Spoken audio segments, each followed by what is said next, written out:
توی جلسه قبلی کرییت نوتش رو ساختیم، در واقع API رو واسه ساخت نوتها ساختیم و حالا میخوایم چیکار کنیم؟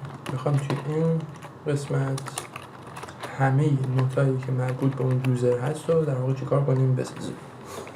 خب این چیکار میکنیم؟ توی ویو این قسمت میایم یه دونه در واقع این رو کپی کنم. خب یه کلاس دیگه میزدیم، ولی این سری میخوایم چیکار کنیم؟ فقط نوت‌ها رو برگردونیم، دیگه نمیخوایم نوت‌ها رو چی کنیم؟ بسازیمشون. اوکی. برای این کار توی فریمورک قسمت جنریکس یه دونه چیز دیگه داره به نام ListAPI View. این ListAPI View در واقع این رو ارسپری کنم، خودش بکنم چیزی داکیومنتی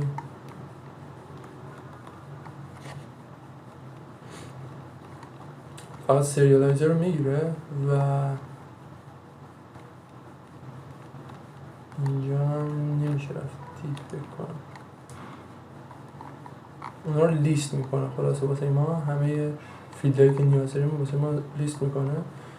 و حالا من چیکار میکنم؟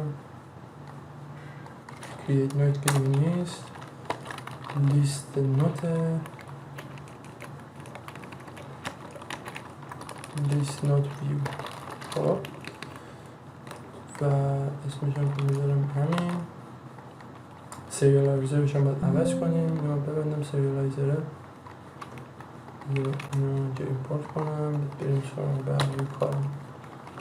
خب این قراره به این آدرس ریکوست زدیم به چی کار کنم؟ لیست نوت ویومون رو در واقع لیستی از همین نوتایی که داریم رو در واقع بهمون نشون میده. خب اینو من کنترل اس میذارم دیگه، با URL کاری نداریم، در همین حد کافی. خب توی این سریالایزره ما باید سریالایزر دیگه بسازیم. اینا رو سعی کنم کپی کنم. خب لیست نوت سریالایزر اسمشو میذاریم، بالا ایمپورتش میکنیم که بدیمش به این در واقع. و چیز دیگه ای که در واقع این سریالایزر میخواد، اولا که ما همه فیلداشو دیگه از این ببند میخوایم. خب یعنی نویسیم آل، اینو که می‌نویسیم در واقع اتفاقی که میفته همه فیلدها رو واسه ما چیکار میکنه؟ برمیگردونه. خب این همون مدلش همون مدل نوته، چون که ما اطلاعات نوت‌ها رو می‌خوایم برگردونیم، یه لیست از نوت‌ها می‌خوایم. و حالا اینجا نگاه کنیم ما چه نوت‌هایی رو می‌خوایم. الان اگه این کار رو انجام بدیم، خب بذاریم من این ران کنم. اینجا انوایرمنت خودمون رو بگیم که بالا بیاره واسمون. خب بوتکمپ رو واسه ما بالا آورد. حالا پایتون میزنم manage پای run server. خب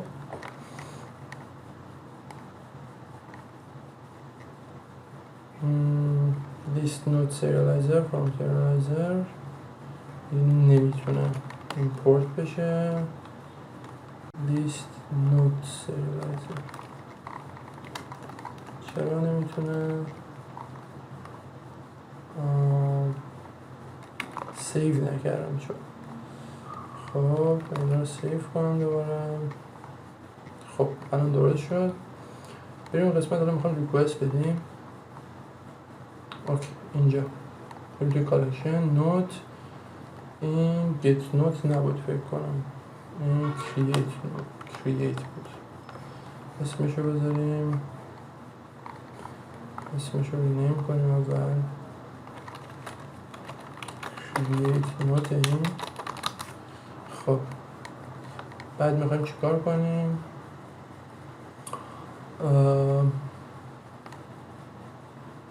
یه دونه دیگه ریکوست بسازیم، داریم داپلیکیت کنیم، رینیمش میکنیم get all نوت.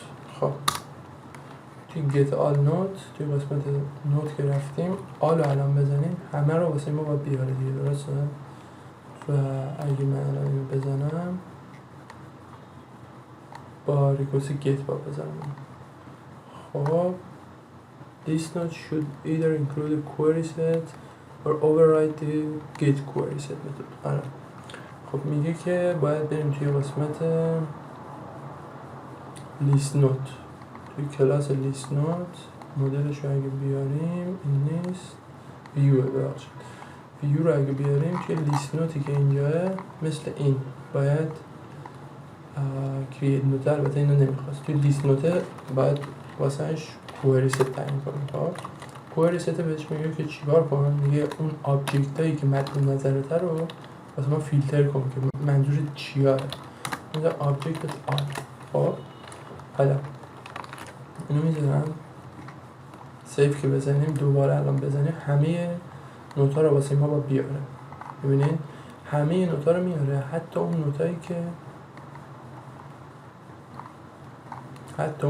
که در واقع صاحبش این نیست. میبینید همه نوتا رو آورده، در حالی که خب یه اپلیکیشن نوت نوشتیم که فقط میخواد نوتای طرف رو بیاره دیگه، نمیخواد نوتای همه کاربرای دیگر هم به این نشون بده که.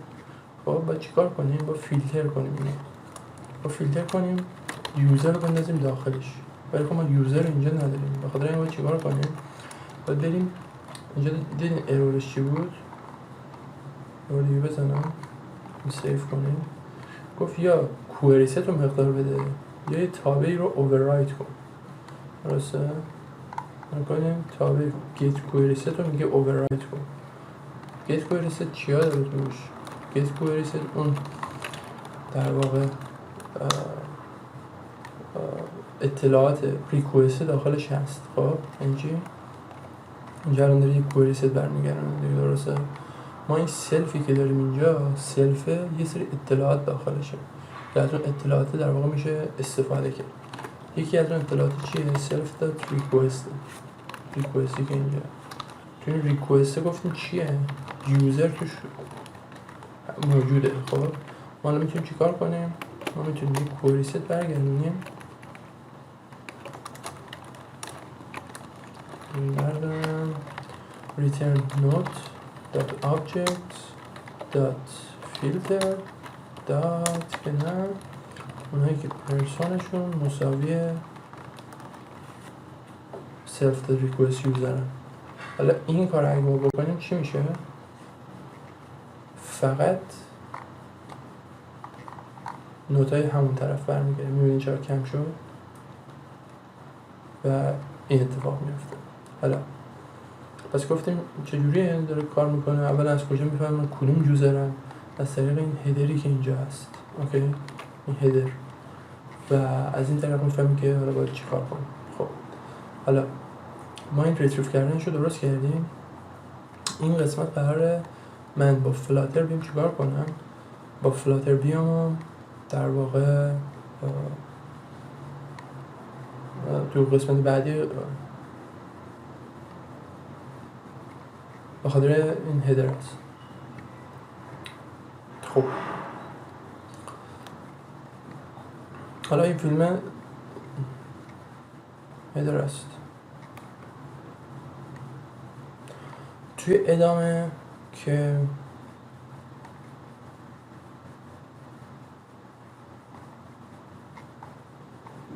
به همین راحتی الان میتونیم کل آبجکت هایی که واسه اون طرف هست رو، هر فیلتری که داره اون میخواد رو در واقع روش اعمال کنیم به همین ساده‌ای که میبینیم.